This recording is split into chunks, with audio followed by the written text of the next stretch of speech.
Alô, alô, YouTube! Esses últimos anos, o Brasil tem passado por uma grande fase. Os escândalos de corrupção, as eleições de 2014, as manifestações de 20 centavos, mais escândalos e todo o processo de impeachment.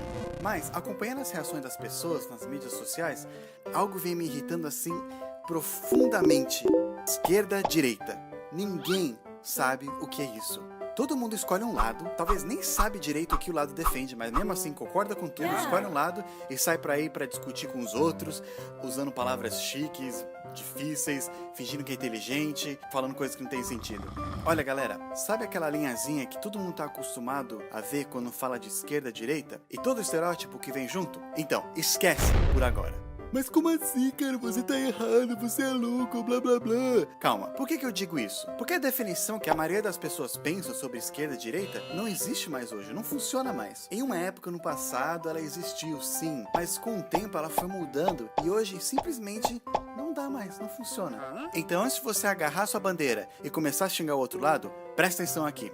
Tudo começou lá mais ou menos no século XVIII, XIX, na época de reis e rainhas. Muitas pessoas já estavam cansadas do governo de rei e começaram a reclamar que queriam mais liberdade. Naquela época, esse movimento foi visto como um absurdo, um movimento radical, defendia ideias loucas, como todo mundo é igual perante a lei. E esse povo foi conhecido como os liberais, porque eles queriam mais liberdade. Eram a primeira esquerda, normalmente representada pela cor vermelha, que simboliza o sangue derramado nas lutas.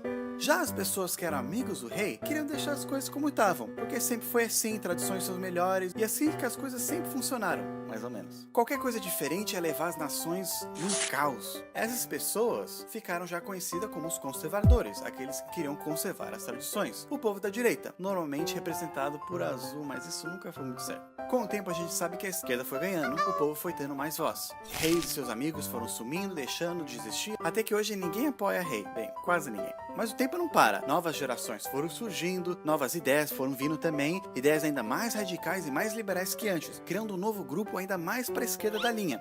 Os que eram da antiga esquerda agora já estavam pro lado direito da linha, e eles não queriam mais mudança, e eles viraram os novos conservadores. A nova esquerda, como sempre, pedindo ainda mais liberdade do governo. Até agora essa definição parece fácil. Um lado queriam mais liberdade, um governo menor, e outro lado queriam deixar as coisas como estavam, um governo mais influente. Mas aí surgiu a nova esquerda, o comunismo, e tudo virou bagunça. Essa nova esquerda era diferente porque, entre outras coisas, tinham ideias liberais que queriam implementar com métodos conservadores. Também achava que o governo tinha que ser grande e influente, assim como muitos conservadores naquela época achavam. E aí, com o tempo, outros grupos foram surgindo, de esquerda e de direita, cada um com sua bandeira diferente. Ficou mais difícil de começar a encaixar nessa linha, porque eles tinham ideias que vinham de pontos diferentes. Não fazia mais sentido essa linha. Dá pra ver isso hoje no Brasil. Não tem um partido que é bem de direita ou de esquerda, de acordo com essa linha. Todos os partidos têm ideias que são tiradas de partes diferentes. E essa polarização que tem hoje causa muita confusão em briga que não faz sentido. Tem solução para isso então? Tem sim. Ela não é perfeita, mas é melhor do que isso aqui. É só acrescentar mais uma linha vertical.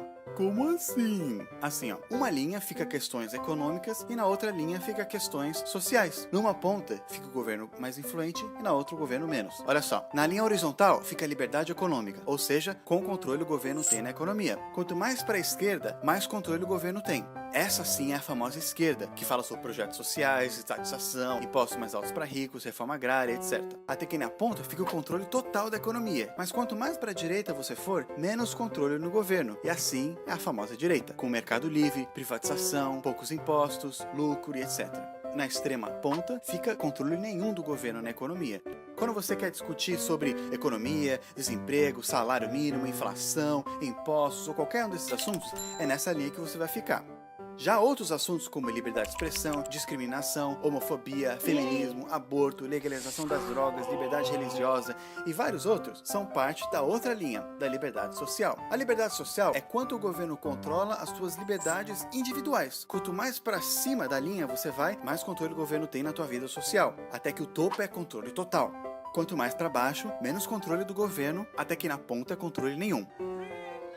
Legal, agora juntando essas duas linhas forma um gráfico. Calma, não é matemática. O gráfico só mostra que as pessoas podem estar em qualquer ponto entre essas duas linhas, dependendo do que elas acreditam. Por exemplo, o comunismo de Stalin e o nazismo de Hitler são praticamente iguais quando se tratavam de controlar a liberdade social, mas quando o assunto é economia, eles tinham ideias bem diferentes. Líderes do mundo se encaixam em diferentes pontos desse gráfico. E você também, dependendo do que você acredita. Se você quiser saber em que parte você está nesse gráfico, tem um site bom que ele testa e mostra o resultado, falando em que ponto você está. Eu coloquei um link na descrição embaixo se você quiser ver.